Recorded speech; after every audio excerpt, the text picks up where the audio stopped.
Hey, how's it going, everyone? So, I was reading an article about an unmanned NASA contracted rocket that explodes over Eastern Virginia. There's a couple points that I think are worth playing up with this situation.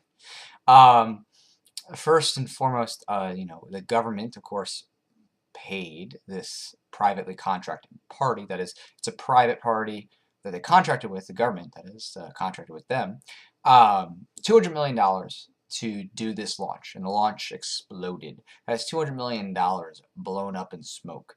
It's a lot of money. So this is one of those opportunities to really say, like, man, you know, when the government takes money from people, it takes away choice. It takes away the risk that would have been decided upon at the individual level. And now, when the government chooses the risk of the money and it goes wrong, well, that's it.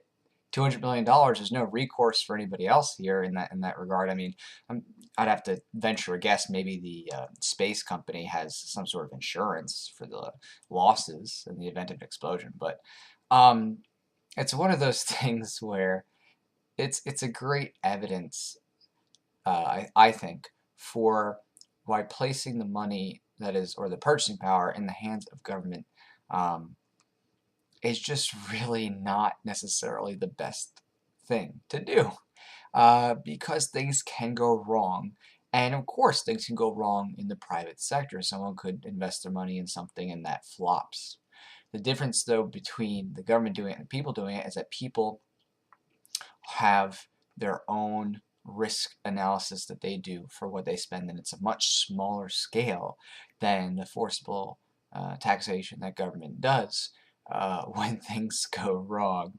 Of course, people can lose a lot if they invest a lot into something that ends up flopping. But I think that when the government makes mistakes, they tend to be a lot bigger financially in terms of money spent, and that's because they have that never-ending supply of credit that they can extend themselves and put themselves into what's now trillions of dollars in debt.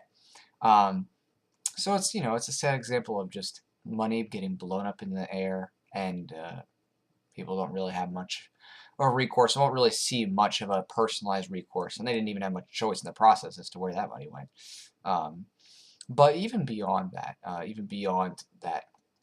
small commentary on why it's just better to leave the risk in people's hands instead of letting government force them to take money and choose who wins and who loses and what succeeds. I think that there's often this argument that comes up that people say, like, oh, without government researchers, without government, we wouldn't have like cool technologies. And NASA, that's often touted as something that is an incredible feat of government collectivism.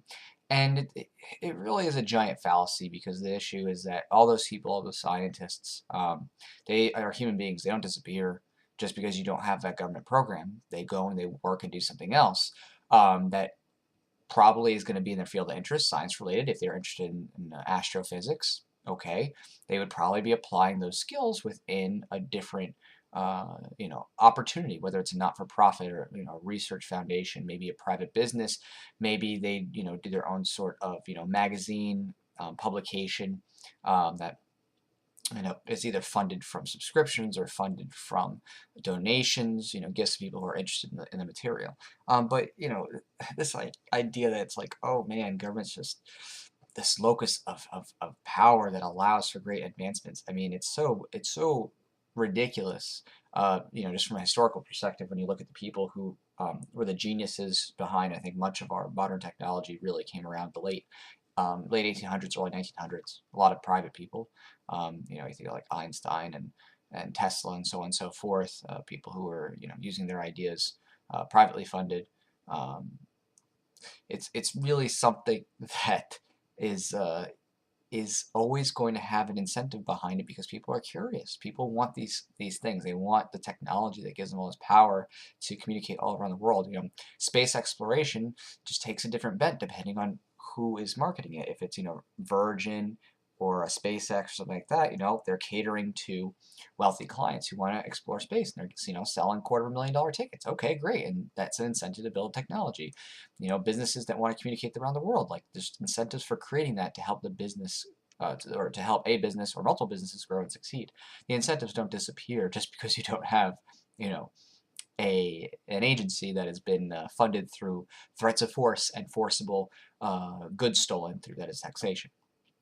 So, just really this kind of article brings together two big key issues that libertarians often face, and people just don't seem to really get that just because you collectivize the power of money in government, and taxes, that doesn't mean that the best choices are going to be made and that your money's not going to get blown up, or that you're not going to go into debt. And of course, the other part, just because the government has an agency that's related to some sort of technology, it doesn't mean that that is the only way for people to explore those passions, or that those are the only incentives for those passions, that that's the only way that technology would ever arise. It's just, I mean, if anything, we've seen in the private market, especially in software development, so on and so forth, that these are always curiosities of people, in their contemporary time for whatever technology is being developed. There's always an interest in these things by people who are just natural-born engineers, science fanatics, people who just love exploring technology. And then, of course, the business incentive people want to have more efficient ways to grow wealth for themselves and to live well. And, it's just always there. The government is not the locus of perfection with these things, or the locus of origination, that's for sure. Because if you look at 35 U.S.C. 181, I often mention this, the government actually steals and gag orders private patents all the time. Wired magazine's written about this. I've done other videos on it. But basically, people are always like, oh, look, government, government, government, like they've made X, Y, and Z. I'm like, yeah, and guess what? They've been gagging private individuals for years, taking private high-tech equipment and then using it behind closed doors and using it for their own R&D. So you can't on one hand say, oh yeah, government is attracting all these smart people from Ivy League schools and they're developing great stuff, and then not forget the fact that the government also takes amazing technology out of the private sector, gag orders it, and then uses it behind closed doors, and then possibly later on re-release it to the public after they've gotten their control over it. So you have to really be logical if you're gonna analyze the actions of government as to technology growth and as to wasted expenditures on technology growth. All right, I will talk to y'all later. Thanks for listening.